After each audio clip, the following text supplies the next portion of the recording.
Apa sih kuncinya supaya rumah tangga kita ini jauh dari pertengkaran dan langgeng sampai ke anak cucu? Oh, ya samalah seperti kunci rumahmu, Mir. Kunci dan gembok itu harus sama-sama bagus. Anak kunci itu diumpamakan seperti suami yang pergi kemanapun, tapi tak boleh lupa untuk pulang ke rumah. Sementara induk gemboknya diumpamakan seperti seorang istri yang harus setia menjaga amanah suami, tidak membenarkan siapapun membukanya, apalagi masuk ke dalam rumahnya. Tapi kalau suami yang berkhianat di luar tuh, cemana pula bang? Anak kunci yang baik itu pasti tahu bahwa ia hanya cocok untuk gembok yang ia tinggal di rumahnya. Begitu juga sebaliknya. Tapi payah mau percaya gitu aja bang. Kadang-kadang ada aja masalah yang bikin bertengkar. Itu biasa, Mir. Justru kadang-kadang dengan pertengkaran itulah kita bisa saling mengenal bagaimana pasangan kita. Tapi jangan berlebihan. Karena seorang istri pasti akan menuntut kesempurnaan kepada suaminya. Begitu juga seorang suami pasti akan menuntut kesempurnaan seorang istri. Padahal Allah Subhanahu wa Ta'ala menyatukan kita justru untuk melengkapi kekurangan kita masing-masing. Assalamualaikum. Pasti ini dia lagi ceritakan aku kan, Bang? Nih, siapa yang nyerita ya bang? Nuduh aja. Adik tuh tanya sama Bang Udin, cemana caranya biar rumah tangga itu baik, langgeng. Udah itu adik mau tahu cara suami yang baik itu kayak mana. Hai, cara suami yang baik pula yang ditanya. Mesti yang adik tanya tuh, macam mana jadi istri yang baik? Ya sambilan lah bang. Lah abang kemari nih mau nanya apa? Pasti mau nanya cemana caranya biar jadi istri yang baik kan? Beda. Abang kemari bukan nak tanya macam mana punya istri yang baik. Abang kemari nak mengaji dengan Bang Sudin. Macam mana caranya menjadi hamba yang baik. Udah cocok lah kita kumpul semua di sini nih, Lul. Jadi kita bisa sama-sama belajar bagaimana menjadi istri yang baik, suami yang baik, dan menjadi hamba yang baik. Iya bang, aku penasaran betul bang. Abang kemarin kan baru sampaikan satu sifat sahabat yang 6 tuh bang. Aku kemarin nak tanya nih, penasaran betul aku yang kedua tuh apa bang? Belum lagi Lul. Kita masih membahas yang pertama. Karena rangkaian kalimat la ilaha illallah itu adalah Muhammad dan Rasulullah. Artinya bang? Artinya kita harus meyakini dengan sepenuh hati tanpa keraguan sedikit pun bahwa Muhammad SAW adalah utusan Allah Subhanahu wa Ta'ala. Membenarkan dengan perbuatan bahwa tidak ada tunjuk ajar yang lebih sempurna daripada tunjuk ajar baginda Rasulullah SAW. Mencintainya dengan cara mewujudkan sunnah-sunnah baginda Rasulullah ke dalam kehidupan kita sehari-hari. Mau jadi apapun kita hari ini. Karena pada diri Rasulullah SAW, Allah telah letakkan suri tauladan untuk dapat kita contoh. Sebagai seorang pemimpin, Rasulullah adalah contoh pemimpin yang paling amanah. Sebagai seorang pedagang, Rasulullah adalah pedagang yang paling sukses dan jujur. Sebagai seorang suami, Rasulullah juga seorang suami yang paling baik di muka bumi. Umat ini beruntung karena memiliki seorang nabi dengan tauladan yang sempurna. Kita tinggal mencontohnya saja. Apa rumah tangga Nabi itu nggak pernah bertengkar ya bang? Apa istrinya itu nggak pernah cemburu sama Rasul? Sebagai manusia biasa, sudah pastilah rumah tangga baginda Rasulullah SAW juga pernah dibumbui dengan kecemburuan. Tapi rasa cemburu yang justru mempertebal rasa cinta. Rasa cemburu yang justru memperindah rasa sayang. Karena Rasulullah SAW pernah berkata, ketika suami istri saling pandang dengan rasa cinta, maka Allah Subhanahu wa Ta'ala akan memandang mereka dengan pandangan yang penuh kasih sayang. Tuh, kau dengar dek. Ini curiga saja yang ada. Pantang tengok muka aku dah mengamuk. Makanya abang tuh jangan buat ulah-ulah lagi. Ulah apa pula yang aku buat? Tuh loncengkan jana semeleho tuh. Alamak, yang tak sudah-sudah pula. Kalian ini malah berantem pula di sini.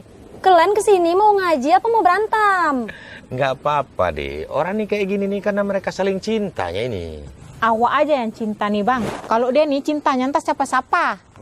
kau ni kalau cakap asal letup saja. Yang kau tahu kau saja yang cinta, aku tidak. Yang aku kerja banting tulang sampai buruk muka aku ni, tak cinta namanya. Buruk kata abang muka abang tuh. Buruk abang tuh memang dari lahir. Kok adik pula yang disalahin? Kalian bisa dibilangnya apa enggak nih? Kalau mau berantem biar ku buatkan gelanggangnya sekalian. Wasit tinju. Sebenarnya kalian ini saling cinta kali pun. Cuma kalian tak mengenal cinta kalian masing-masing. Kalian masih sibuk mencari cinta kalian satu sama lainnya. Mir, Lul, cinta itu bukan sesuatu yang harus dicari. Karena cintalah yang akan menemukan kita. Ketika kita bisa memaafkan kesalahan pasangan kita, maka di situ hadir cinta. Ketika kita bisa mengucapkan rasa terima kasih kepada kebaikan pasangan kita, maka di situ pun akan datang cinta. Tugas kita bukan mencari cinta, tetapi mencari dan menemukan serta membuang hal-hal yang bisa menghalangi datangnya cinta. Nah, tuh, dengar. Ini ya didengar loh. Terus bang, macam mana kelanjutan kalimat Muhammad Rasulullah tadi itu bang? Sebenarnya apa yang kita bahas tadi itu adalah penjabaran daripada kalimat Muhammad Rasulullah itu Lul. Bagaimana kita bisa selesaikan setiap masalah kita dengan kembali kepada tunjuk ajar baginda Rasulullah Sallallahu Alaihi Wasallam. Wujudkan dan hidupkan kembali sunnah baginda Rasul ke dalam kehidupan kita sehari-hari, dalam pekerjaan kita, dalam makan kita, minum dan tidur kita. Karena baginda Rasulullah Sallallahu Alaihi Wasallam pernah berkata, barang siapa yang menghidupkan sunnahku, maka ia cinta kepadaku. Dan barang siapa yang cinta kepadaku, maka ia akan masuk surga bersamaku. Tapi zaman sekarang nih bang, umat ini dah jauh betul sama sunnah Nabi itu bang. Gaya-gaya orang barat itulah yang jadi suri tauladan sama budak-budak itu sekarang. Itu maka umat ini bagaikan buih di tengah lautan. Banyak, tapi tak memiliki kekuatan. Umat ini sekarang menganggap kecil dan remeh terhadap sunnah-sunnah baginda Rasulullah SAW. Merasa tidak berdosa meninggalkannya dan hanya berpahala ketika melakukannya. Berbeda dengan umat-umat terdahulu, para sahabat baginda Rasulullah SAW. Mereka meyakini dengan sepenuh hati bahwa ada kejayaan di balik sunnah baginda Rasulullah SAW dan celaka bagi yang meninggalkannya. Dahulu ada seorang sahabat yang begitu mencintai baginda Rasulullah SAW. Ia akan mengikuti apapun yang pernah ia lihat dari baginda Rasul. Ia pernah melihat baginda Rasulullah SAW menundukkan badan ketika melintasi jalan yang di atasnya ada sedahan ranting. Ia akan tetap membungkukkan badan ketika melintasi jalan itu sekalipun ranting dan Rasulullah SAW sudah tidak ada lagi. Suatu hari ketika ia melintasi jalan itu, dan pada saat yang bersamaan melesatlah satu anak panah yang dipanahkan oleh musuh orang-orang muslim yang ingin membunuhnya. Tapi ia selamat. Karena di waktu yang bersamaan ia juga sedang menundukkan badannya karena mengikutkan baginda Rasulullah SAW. Melihat itu para sahabat semakin yakin bahwa di balik sunnah baginda Rasul pasti ada kejayaan. Nah, kalau perbuatan yang tidak disunnahkan saja memiliki kemuliaan, lalu bagaimana pula dengan sunnah-sunnah yang dianjurkan? Iya bang. Tapi bang, gimana caranya supaya di dalam hati kita itu tertanam rasa sayang kita terhadap Rasul? Latihlah sunnah-sunnah baginda Rasulullah dalam kehidupan rumah tanggamu sehari-hari. Ketika seorang suami atau istri melaksanakan pekerjaannya, makan, minum, dan tidurnya yang diniatkan disandarkan hanya kepada Allah Subhanahu wa Ta'ala, maka semua itu akan bernilai ibadah. Seorang istri yang mencuci pakaian suaminya semata-mata mengharap ridho Allah dan Rasulnya, maka baginya akan dicatatkan 2000 kebaikan, akan diampuni 2000 kesalahan, dan setiap makhluk yang terkena sinar matahari akan setia memohon ampunan dan mahfirah kepada istri tersebut. Kalau seorang suami macam mana pula bang? Berlebih lagi seorang suami Lul.